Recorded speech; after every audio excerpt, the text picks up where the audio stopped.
जिला मुख्यालय पर पिछले 26 तारीख को दोवड़ा थाना सर्कल के अंदर सीआई और 3-4 कांस्टेबल हेड कांस्टेबल ने मिलके एक आदिवासी युवक दिलीप पहाड़ी को अपने घर से एक संदिग्ध चोरी के मामले में उन्होंने उठाया और उठा के अमानवीय तरीके से, क्रूरता के तरीके से उसके साथ मारपीट की भयंकर तरीके से, और उसी दौरान वो बेहोश हो गया। और बेहोश होने के बाद बिना परिजन को सूचना दिए पुलिस प्रशासन ने डूंगरपुर भर्ती किया। शाम तक परिवार को सूचना मिली कि वो डूंगरपुर जिला चिकित्सालय के अंदर भर्ती है। परिजन यहां पर पहुंचा और परिजन पहुंचने के बाद परिजन की बिना अनुमति से जबरदस्ती उसको उदयपुर रेफर किया गया। परिजनों का कहना है कि डूंगरपुर जब था उसी समय उसकी बिल्कुल हालत नाजुक थी, मतलब वो कहे कि वो जिंदगी और मौत के बीच में जी रहा था। और आज भी जानकारी है कि वो उसकी ब्रेन डेड हो चुकी है, लेकिन प्रशासन का और मेडिकल डिपार्टमेंट का कहना है कि अभी भी उसकी सांसें चल रही है। मेरा ये कहना है कि चोरी के मामले में हमारे पास जो जानकारी है कि ये लड़का चोरी के मामले में लिप्त था ही नहीं, उसके कोई दूसरे दोस्त थे, उन्होंने हो सकता है पुलिस के दबाव में आके मारपीट में उसका नाम लिया। वो लड़का चोरी के मामले में गया ही नहीं है, और गया भी है, अगर चोरी की भी है, अगर कोई मुलजिम भी है तो पुलिस का हक नहीं बनता है उसको सजा देना। उसकी जान चली जाए उस लेवल तक उसको मारना पुलिस का नहीं बनता है हक। लेकिन दोवड़ा थाना सर्कल के अंदर और साथ ही पूरे आदिवासी इलाके के अंदर जो वर्तमान में पुलिस तंत्र जो चल रहा है, पिछले कुछ समय से दोवड़ा थाना सर्कल के जो सीआई है उसने कई लोगों के साथ अमानवीयता, क्रूरता और भ्रष्टाचार चरम सीमा पे था। मैं कहना चाहूंगा उन नेताओं को भी इस वक्त पे हम राजनीतिक नहीं करना चाहेंगे, लेकिन जो नेता ऐसे थानेदार, ऐसे पुलिस अधिकारी को श्रेय देते थे, लगाने में उनका योगदान था, वहां पर टिकाए रहने में उनका योगदान था, क्योंकि इस थानेदार के खिलाफ कई शिकायतें हो चुकी है, सरपंच साथियों ने किए, विधायक जी ने किए, सामाजिक संगठनों ने किए, लेकिन इसके बावजूद भी इसको नहीं हटाया था। अगर इस लड़के के साथ अगर भविष्य में इस लड़के की डेथ हो जाती है, दिलीप की, तो उसके जिम्मेदार वो लोग भी रहेंगे जो थानेदार को श्रेय दे रहे थे। हम राजनीतिक नहीं करना चाहेंगे, लेकिन एक आज 26 तारीख की बात है, आज ये 30 तारीख हो गए। पुलिस प्रशासन के आला अधिकारियों को हमने कहा है कि जो जिम्मेदार पुलिस अधिकारी कर्मचारी है उनको तत्काल बर्खास्त किया जाए और परिजन और समाज को अवगत कराया जाए कि उस बच्चे की वर्तमान स्थिति क्या है। वास्तविक अगर वो तो छुपा भी लेंगे, 1 दिन 2 दिन 4 दिन, कितना दिन छुपा पाएंगे। जिस तरह से क्रूरता, अमानवीय घटना हुई है, इन बातों को लेके जितने हमारे सामाजिक संगठन हैं, सारे पार्टियों के पदाधिकारी, सारे सरपंच संघ के पदाधिकारी, गांव के कमेटी और परिजनों के संयुक्त तत्वावधान में ये धरना दिया जा रहा है। और सरकार अभी तक मौन है। ऐसे भ्रष्ट अधिकारियों पे तत्काल एक्शन लेने की जरूरत थी, लेकिन आज 3-4 दिन हो गए हैं, किसी भी प्रकार का एक्शन नहीं हुआ है।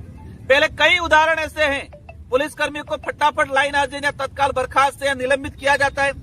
इतना बड़ा मामला हो गया है, अभी तक पुलिस अधिकारी उन पुलिस भ्रष्ट तंत्र के लोगों को उन्होंने श्रेय दे रखी है। क्या कारण है ऐसा? क्या मजबूरियां है प्रशासन के अधिकारी, आला अधिकारियों की, हम जानना चाहेंगे।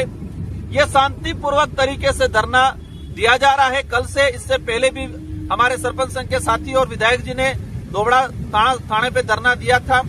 हम चाहेंगे कि ये जिस तरह से तानाशाही और भ्रष्ट रवैया अपनाया जा रहा है उसको खत्म किया जाए। आज हमारी मोटा सारे सामाजिक संगठन और जनप्रतिनिधि और परिवारजनों की तरफ से मांगे हैं। पहली मांग ये है कि जो भी भ्रष्ट अधिकारी थे जिन्होंने अमानवीयता किया है उनको तत्काल बर्खास्त किया जाए। अगर इस लड़के की भविष्य में डेथ हो जाती है तो उसको तत्काल इसका आत्महत्या, मतलब उसके कहे कि हत्या का मुकदमा दर्ज हो, एट्रोसिटी मुकदमा दर्ज हो। और परिजनों की डिमांड है कि इसका मेडिकल डूंगरपुर से किया जाए और वो भी वीडियोग्राफी से, और उसकी न्यायिक जांच हो। परिजनों की डिमांड है कि इस व्यक्ति के साथ ऐसा हुआ है तो पीड़ित परिजनों को न्याय के रूप में राज्य सरकार 1 करोड़ रुपए का मुआवजा दे और पीड़ित परिवार से एक सरकारी नौकरी दे। हम चाहते हैं कि पूरे आदिवासी इलाके के अंदर भविष्य में शांति बनी रहे। उस बात को ध्यान में रखते हुए जो भी पुलिस अधीक्षक आता है या जो भी संबंधित थाने में नया थानाधिकारी जाता है तो सबसे पहले उस क्षेत्र या उस जिले के जनप्रतिनिधियों को, पार्टी पदाधिकारियों को और सामाजिक संगठनों के साथ संयुक्त बैठक करने का प्रावधान लागू किया जाए। अगर भविष्य में ऐसी चीजों से हमें बचना है, जो सीएलजी बनी हुई है, सीएलजी कमेटी बनी हुई है, वो इतनी भ्रष्ट बनी हुई है। मैं ज्यादा उन पे नहीं कहना चाहूंगा, लेकिन एक मनमानी ढंग से जिस थाना सर्कल में जिस समाज का जो बाहुल्य है उस अनुपात में सीएलजी के अंदर सदस्य होने चाहिए और वर्तमान में सारी सीएलजी को निरस्त करके एक नई सीएलजी का जो पारदर्शिता के साथ नई सीएलजी का गठन किया जाए।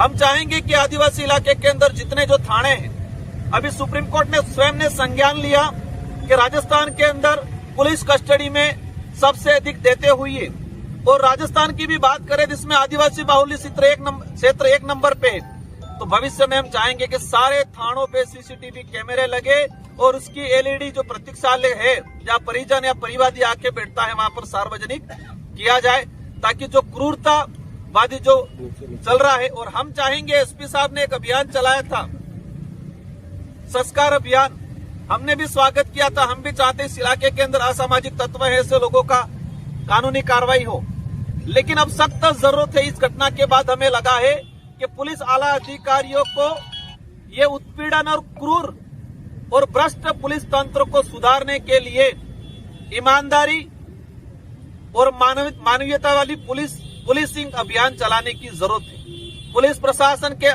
कर्मचारी अधिकारियों को वो सुधारने की, उनके अंदर मानवतावादी सोच लाने की, उनके अंदर ईमानदारी, जिस तरह से वो शपथ लेते हैं उस शपथ के अनुरूप इनकी ईमानदारी लाने के लिए एक अभियान चलाने की जरूरत है।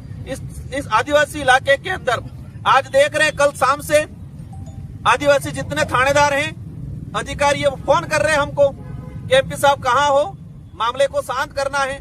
हम कहना चाहेंगे उन नेता को कि डूंगरपुर जिले से और जो थानेदार या जो अधिकारी आज हमको फोन कर रहे हैं उसकी पोस्टिंग है उदयपुर है, चित्तौड़ है, प्रतापगढ़ है, बाहर जिलों में है, जो लाइन में लगे हुए थे। यहाँ पर एक माहौल बना दिया गया था कि आदिवासी अधिकारियों को नहीं लगाना है। उनसे भी हम सवाल करना चाह रहे हैं, तुम अब आके हम पे क्यों फोन कर रहे हो? और उन नेताओं से, उन आला अधिकारियों से अब आदिवासी अधिकारियों की क्या जरूरत पड़ी है? यहाँ पर उनको बुला के हम पे आगे आदिवासियों को आदिवासी से लड़ाने की पॉलिसी की जा रही है। तो अगर भविष्य में सुधार चाहिए, पुलिस लाइन के अंदर आदिवासी कर्मचारी अधिकारियों को भ्रमार है, किसी भी समाज के विरोध में नहीं है, लेकिन आदिवासी समाज के साथ अत्याचार होता है, उसके हक को मारा जाता है, तो तब हम लोग सब मिलके आवाज उठाएंगे। हमारी डिमांड है कि जिस थाने के अंदर जिस समाज का बाहुल्य है उस बाहुल्य के अनुपात में संबंधित थाने के अंदर थाना अधिकारी और थाने के अन्य कर्मचारी भविष्य में लगने चाहिए। इस तरह से लगभग 14-15 मांगों पे सभी की राय चल रही है और अभी हमारा एक डेलीगेशन जिला अधिकारियों से हमारी चर्चा करेंगे। अगर इन मांगों पे सहमति बनती है तो हमारे जितने जो साथी बैठे हैं उस अनुरूप जो सहमति बनेगी भविष्य में हमें, मतलब आज या कल, या अगर सहमति बनती है तो हमें आगे क्या निर्णय करना है वो सब मिलके डिसीजन लेंगे। और इस पीड़ित परिवारों की हमारी मुख्य मांग है, पहली मांग है तत्काल जो जिम्मेदार पुलिस अधिकारी, पुलिस कर्मचारी, उसको बर्खास्त किया जाए। पीड़ित परिवारों को 1-1 करोड़ रुपया दिया जाए, उसको राजकीय नौकरी दी जाए और बाकी जो मांगे दी है उसको तत्काल संबंधित जिला प्रशासन, राज्य सरकार मिलकर समाधान करे। अगर समाधान नहीं करती है तो ये सामाजिक स्तर का धरना है, न कि किसी पार्टी का धरना है, और ये निरंतर जारी रहेगा।